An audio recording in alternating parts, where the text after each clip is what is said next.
What's happening, guys? The man from the Midlands, Liam Cook here with a quick post-season update from Coventry United TV. Now, in all the excitement in the closed season at the awards night, I didn't get a chance to say thank you to so many people, and also I've got a couple of announcements for CUTV for next season as well. Now, firstly, I've got to say a massive thank you to everyone at Coventry United, the first team, starting off with you guys, the hard work you put in over the last 2 months of the season especially was absolutely incredible. We had some amazing times at the start of the season, leading the Premier Division as well. The likes of Craig Reed, Lewis Rankin, Mitch Piggin, some incredible moments at the start of the season, and of course that amazing match against Bromsgrove, still my favourite match that I've ever covered. And again, the way they conducted themselves, the first team, over the last 2 months, playing half of the season in 2 months. It was absolutely barbaric. Yes, the lads got a lot of stick at times. We didn't quite get the results we wanted at certain times of the season, but you can't ignore the fact that these lads put themselves through hell for this club, for the badge. So thank you so much to you guys. It's been a pleasure working with you all season. And also to two guys who get looked over a lot when it comes to hard work. And that's Terry Anderson and Luke Morton. And all the coaching staff, really. Harry Barnes, I mean, come on, those water balls aren't going to fill themselves up, are they? Arlington Matthews-Paris, who of course has left us over the last few months. The work of the coaches has been absolutely amazing this season. I mean, you got to think about it. I mean, not only do the players have full-time jobs and have to leave at 5 o'clock and race over to places like South Normanton to put on the red shirts, but also the coaches have to do the same thing, and then they have to, come up with the tactics and research players. The coaches and staff have worked so hard this season, and again, there have been times where things haven't gone our way, and Terry and Luke have had to bear the brunt a lot this season, some of which has been unfair as well. But Terry and Luke have worked incredibly hard, and honestly, these two love the club, and they deserve our support. And again, they've done so much for me this season, with the team sheets, the interviews. I mean, Terry and Luke have basically had steam coming out of their ears this season, and they've still offered to do interviews. The players as well. Honestly, I can't fault them, and I can't wait to cover you guys again next season as well. The ladies team, for the first time we covered the ladies team here on CUTV. I'll be honest with you, I was absolutely bricking it at the start of the season. When Marcus asked me to cover the ladies for the first time this season, I was nervous as anything, simply because I didn't think I could do it. I didn't think I could cover 2 teams at the same time. Honestly, I would have asked to cover the ladies sooner if I thought that I had it in me to cover the first team and the ladies. And it was difficult at first. It was very difficult. I mean, girls, I was nervous as anything when we went to Swindon on that first day. I didn't speak to anyone. I was carrying the corner most of the bus journey, weren't I? Again, I wouldn't have changed it for the world. We've had some amazing times with the girls this season. The FA Cup journey, the trip to Millwall. Girls, don't mention the QPR game, alright? You know what I'm talking about. The County Cup victory as well, my second cup final at my age, is remarkable. I never thought I'd cover one cup final, let alone 2. The Premier League Cup, one of the most dramatic matches I've ever covered against Blackburn Rovers, and of course some brilliant moments in the league as well. I can only thank Jay Bradford, Jade Ogle, Marcus Green, and all the girls, all the fans as well at Coventry United Ladies, were making me feel so welcome, and I'm sure next season is going to be even better, and honestly I can't wait for it. The fans, you guys, without you guys I could not cover Coventry United. The support of the fans over the last few months has been absolutely amazing. It really has. I've gone through some of the most difficult times of my life this season, and this football club has helped me through it. And not just the fans, but the players, the coaching staff, the directors, the board members. There are times this season where I was lost. And honestly, football kept me going, especially around December time, where my grandfather passed away. And on that note, I just want to say thank you again to everyone for the minute's silence at the Kozul game. Funny story about that, actually. I didn't know it was going to happen, and I got into the commentary position got all sorted, I saw the players gathering in the centre circle, and I asked Roy, our stadium announcer, our long-suffering stadium announcer, what was going on. And before he could announce it, the referee had already blown the whistle. So then Roy was frantic, whispering to me during the minute side. He's like, "What do I do? What do I do?" I was just like, "Just say it, man. Just say it." And I tell you what, that poor ref, he got a fair bit of stick. Again, thank you so much. You know, it meant the world to the family as well. My nan and my dad. You know, it really meant the world to us. So thank you so much for that. And you know, I get a fair bit of stick from the fans. A lot of it deserved as well. Let's be honest. You know, I'm not exactly the hardest guy to make fun of, am I? But honestly, what makes a football club is its fans. You know, I've always said that football without fans would be nothing, and the fans of Coventry United are some of the best that I've ever had the good fortune to be around. So thank you to you guys, and you know, again, thank you so much for watching the coverage, putting up with my constant BS before matches, during matches, after matches, and the feedback you've given me this season has been so helpful. So thank you guys. The directors of Coventry United, to Peter Reynolds, who really has been a rock for me this season. Again, so many difficult times I've had. Peter helped me through. Marcus as well.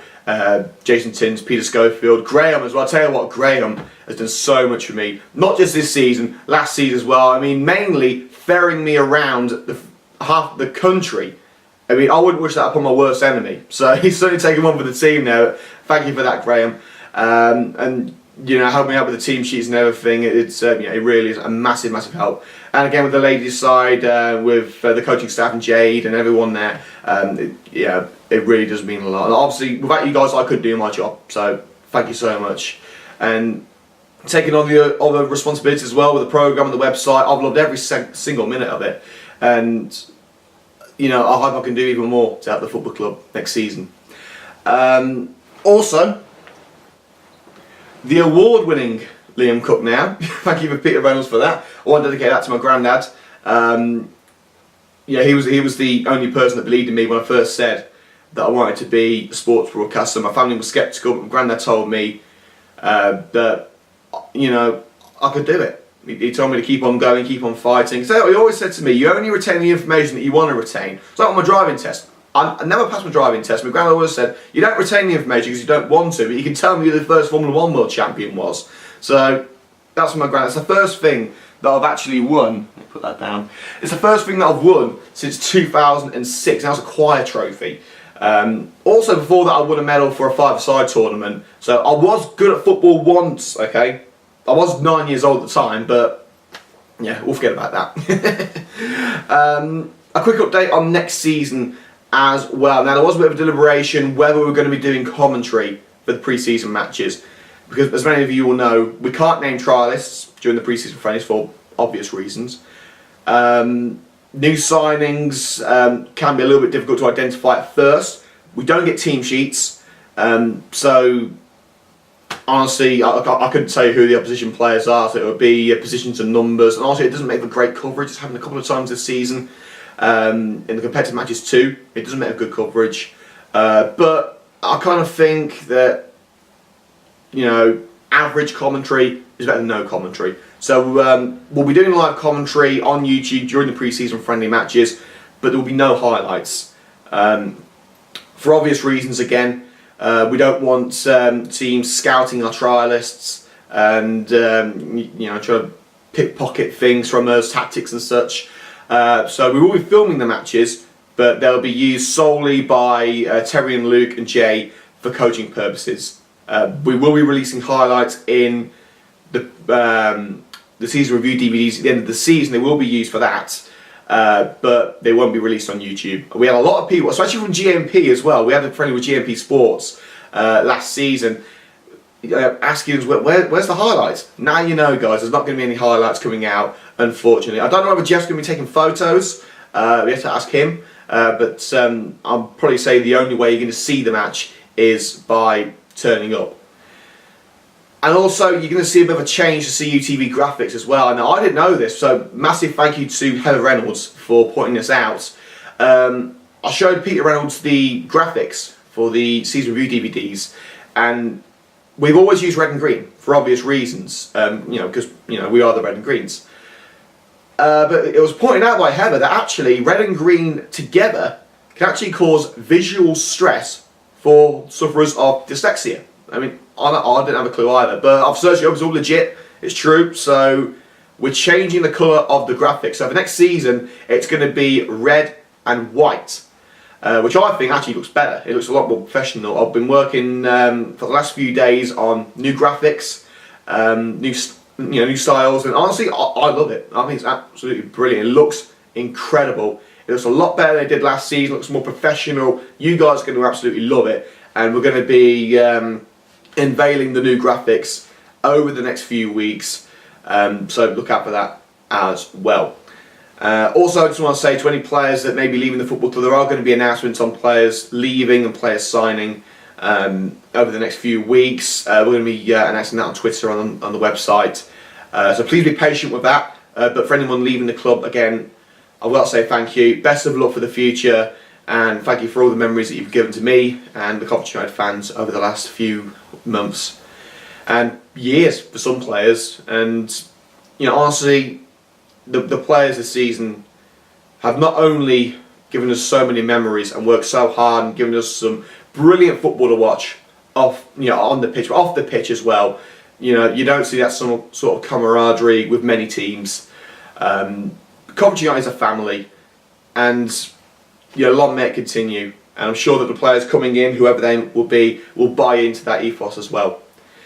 I'm going to stop jibber-jabbering now. I'm going to let you guys enjoy your summer. We'll be back on, I believe it's Saturday the 7th of July is the first pre-season friendly. I think that's against Coventrians, I think.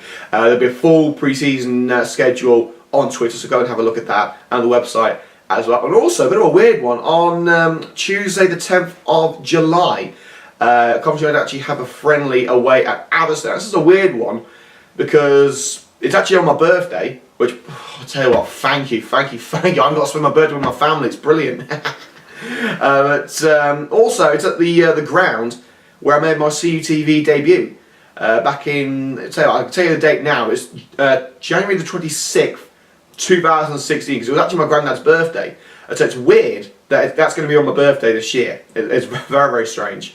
But honestly, looking at the pre-season schedule, I think it's going to be brilliant, and I can't wait to get back into the groove and hopefully give you guys some more brilliant coverage. I don't want to get ahead of myself there. But again, have a wonderful summer, guys. I'll see you in July. Hopefully with a fixed camera. I'm trying to get the camera fixed now. Once we've filmed everything for the season review DVDs, which will be out around August time, then we can get that bad boy fixed and hopefully no more issues. Again, Nathan Cadby, I'm sorry for missing your goal, alright? From me, Liam Cook, again, thank you so much for joining us in the 2017-18 season, and we'll see you in July for the pre-season friendlies.